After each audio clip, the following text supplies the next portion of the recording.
Hello, my scientists. Hopefully you enjoyed that video on a little field trip to the Hershey Kiss factory in Hershey, Pennsylvania. That was pretty cool, wasn't it?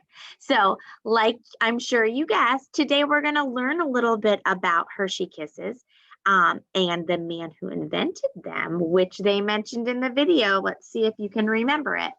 But then we will also spend a day doing some experimenting with that famous Hershey Kiss. So you should have this worksheet, The Man Behind the Kiss, printed out with some questions. I'm going to go ahead and share my screen with you. So as you should have noticed here, this is a nonfiction text. Hopefully some nonfiction text features are jumping out at you. I'm going to give you a minute to see if you can find a couple of them. Circle them, underline them. Before we start, let's review some of the nonfiction text features. All right, well, what about right here? The man behind the kiss. That is what? That's the title, right? That is a nonfiction text feature. Then if you look at this little box underneath this picture of a man, it gives us a little bit more detail. It gives us an explanation of why they have this picture, this illustration. So illustration is another nonfiction feature. And then do you remember what this box of information is called? It's called a caption, right? And just like they mentioned in the video, Milton S. Hershey is the man who invented the Hershey Kiss. He's the man behind all of the Hershey products. So Milton S. Hershey lived from 1857 to 1945. The S in his name stood for Snavely. Interesting middle name. Okay, I am seeing two more nonfiction text features. Are you seeing them? Something dark jumping out at you? Do you remember what those are called? Bold words, right? Go ahead and underline those bold words.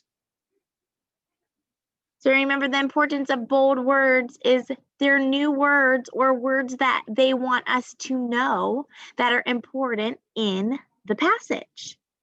And then a lot of times bold words and glossary go together.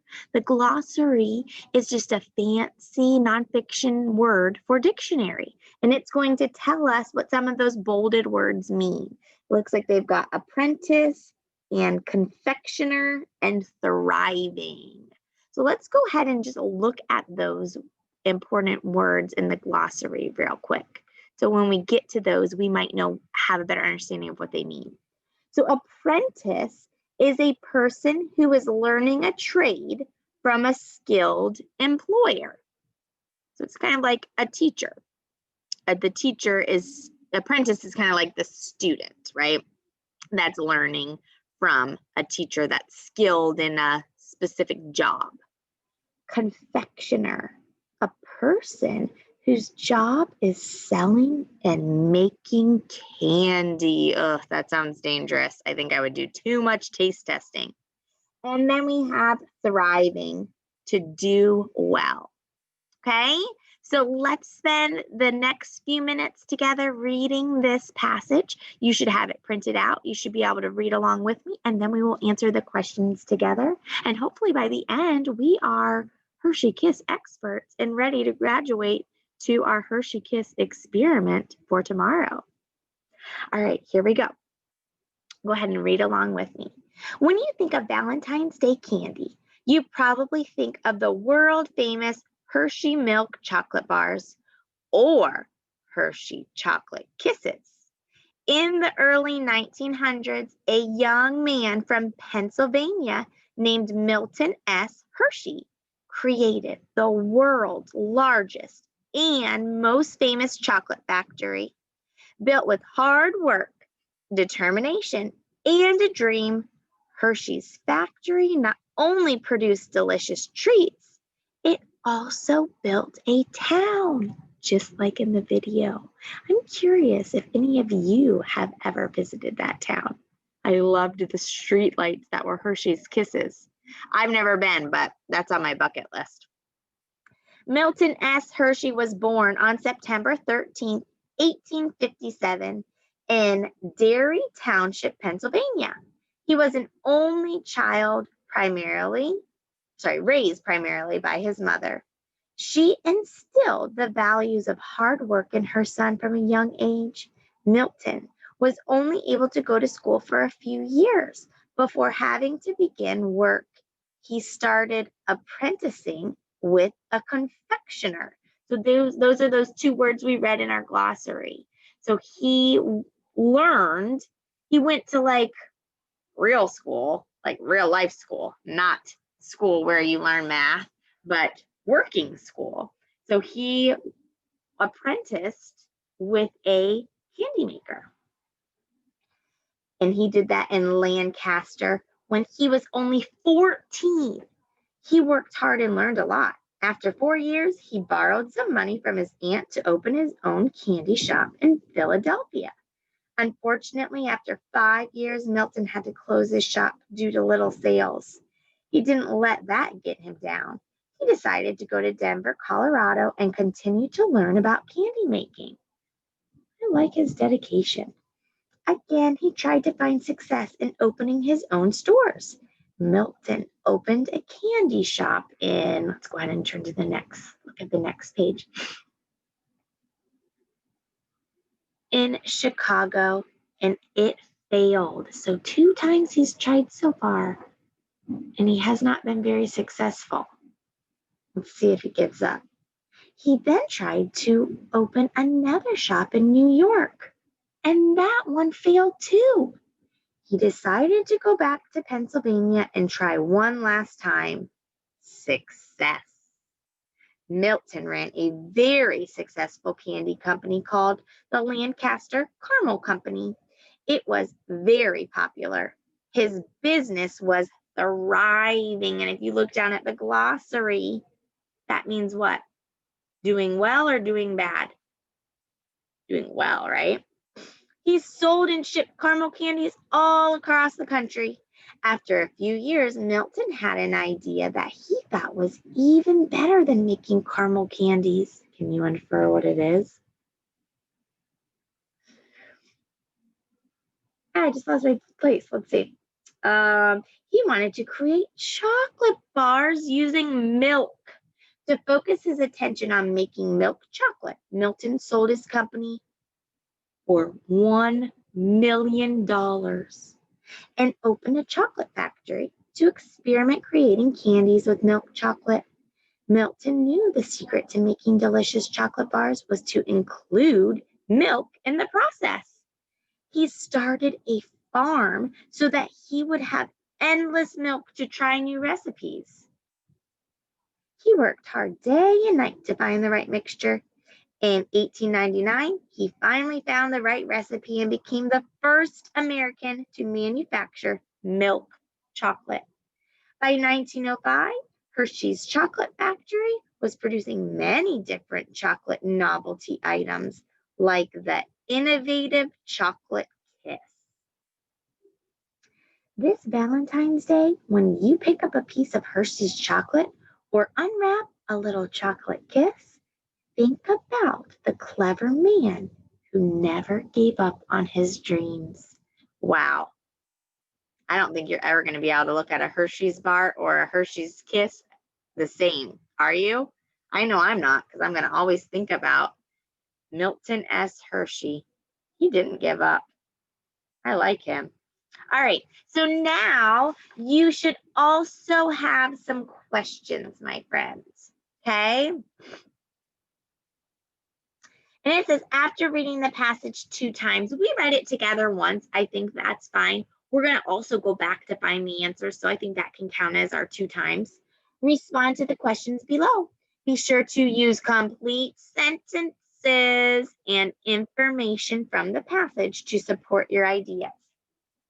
Okay, so you should have that passage right next to you. to go back and look if you need it. And then you should also have your questions. So let's see what we can answer together, okay? All right, here we go. Read along with me. Which of the following ideas from the article is an opinion? So remember, there's a difference between a fact and an opinion. An opinion is what someone thinks or feels. It might not be the same as what you think and feel, okay? So think about that as I'm reading the choices. Mr. Hershey was the first American to make milk chocolate. Is that an opinion? Is that something that someone thinks or feels that might be different from someone else's thoughts? No, that is called a fact, right? We found that in our article. So let's just put an F next to that one. He opened 2 candy shops in Chicago and New York. Is that a fact or an opinion? Put an F or an O next to it.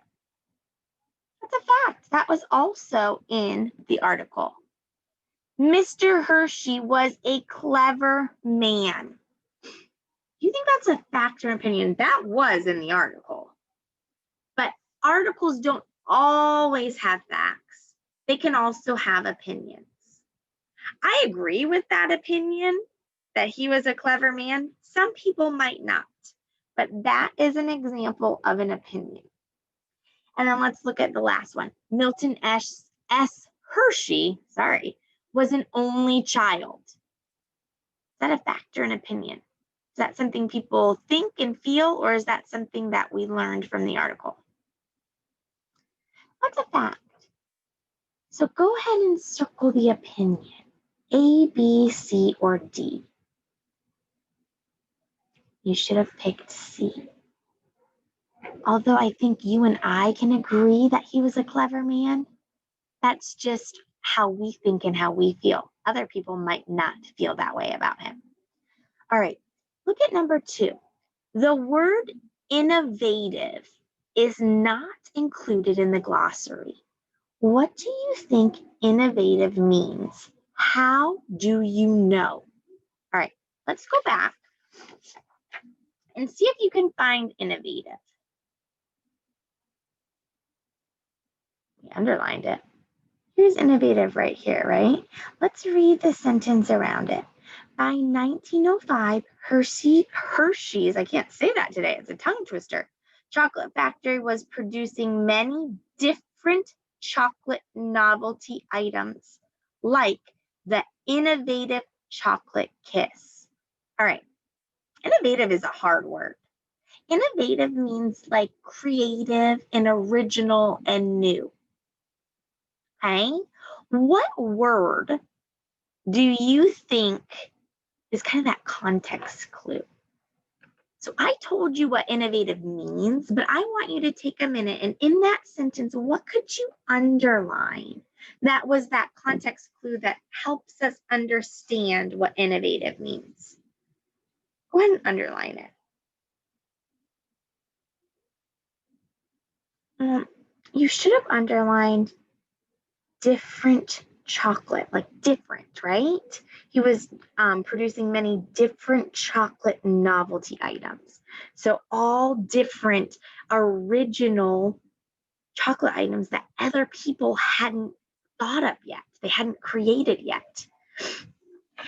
So let's go ahead and see how we can write that in a nice 3rd grade sentence.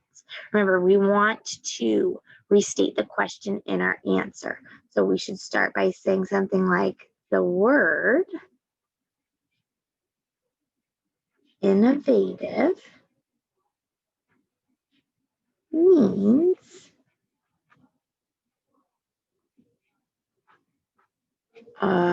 original and creative. This is how do you know?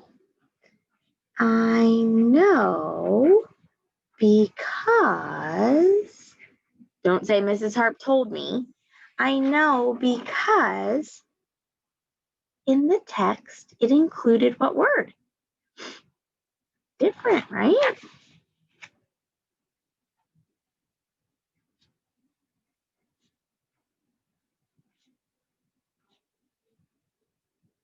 Let's say it described his chocolate as different.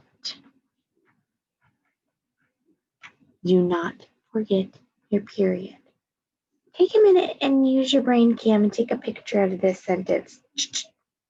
This is a fabulous third grade sentence. It restates the question.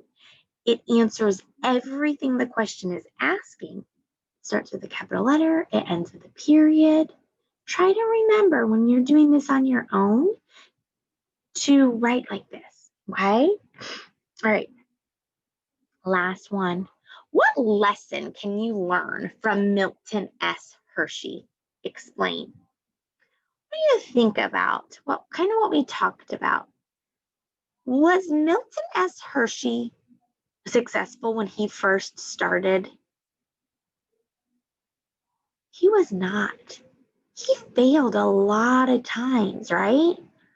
But he kept what? He kept trying. He never gave up. So, what lesson could we learn from Milton S. Hershey? I would like you to answer this one on your own. Okay? And that is going to be a discussion post. So I want you to make sure, think about this fabulous third grade sentence. I want you to make sure that you are writing it in a complete sentence. You are explaining why. Go back, use some text evidence. Okay, guys? So what lesson can you learn from Milton S. Hershey? That is your discussion post for today. Hang on to those Hershey's Kisses that I gave you. Do not eat them. And you know what? Now that I'm thinking about it, I might not have given them to you yet, so you might be a little confused. But when you get the Hershey's Kisses, which I think actually you're getting tomorrow, I'm getting all confused with my days. We'll be doing an experiment tomorrow. Okay? So I will talk to you and see you tomorrow.